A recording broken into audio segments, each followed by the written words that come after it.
কৌশলের নামে গুপ্ত কিংবা সুপ্ত বেশ ধারণ করেনি বিএনপির কর্মীরা।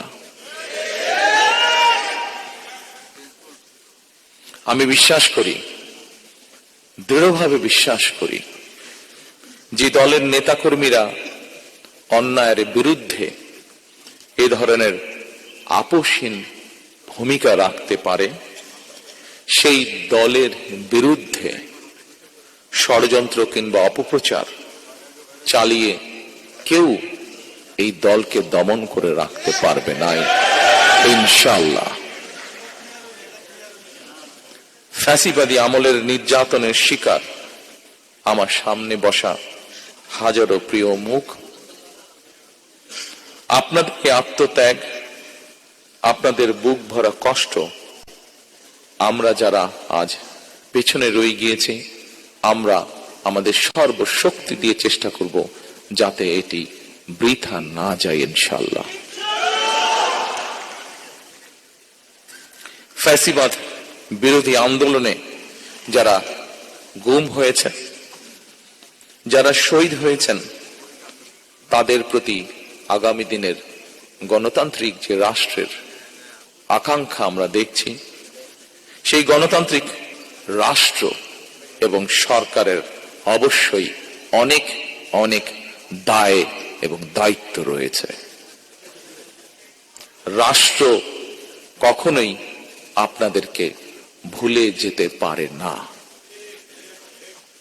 সকল শহীদদের আত্মত্যাগকে জনমনে স্মরণীয় করে রাখতে আগামী দিনে বিএনপি কিছু পরিকল্পনা গ্রহণ করেছে।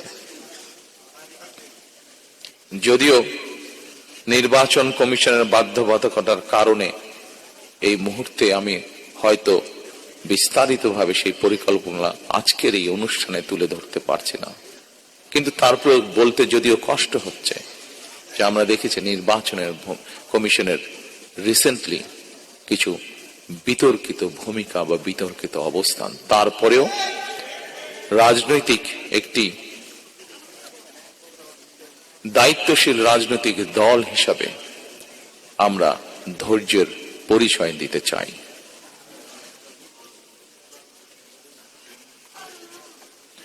তবে প্রজন্ম থেকে প্রজন্ম ধরে গণতান্ত্রিক আমি মানুষ জানো এই শহীদদের বা এই গুম হয়ে যাওয়া সদস্য এখনো যাদের অপেক্ষায় আমরা আছি, এখনো যাদের অপেক্ষায় পরিবাররা রয়েছে, সেই শহীদদের আত্মত্যাগ থেকে প্রেরণা লাভ করতে পারে প্রজন্মের পর প্রজন্ম। এই কারণে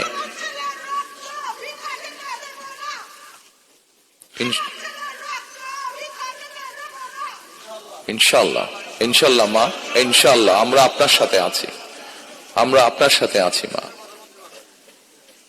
এ কারণেই যা আজ থেকে এক যুগেরও বেশি সময় আগে আমি বলেছিলাম, আজ আবারও এই স্বজনহারা মানুষগুলোর সামনে আমি তুলে ধরতে চাই।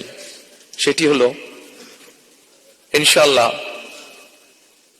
আমাদের দল বাংলাদেশের মানুষের সমর্থন নিয়ে রাষ্ট্র গঠনে, সরকার গঠনে সক্ষম হলে পরে আমরা এই শহীদ পরিবারদের নামে রাষ্ট্রের, দেশের গুরুত্বপূর্ণ সড়ক কিংবা রাষ্ট্রের বিভিন্ন গুরুত্বপূর্ণ সরকারি বেসরকারি স্থাপনার নামকরণ করব,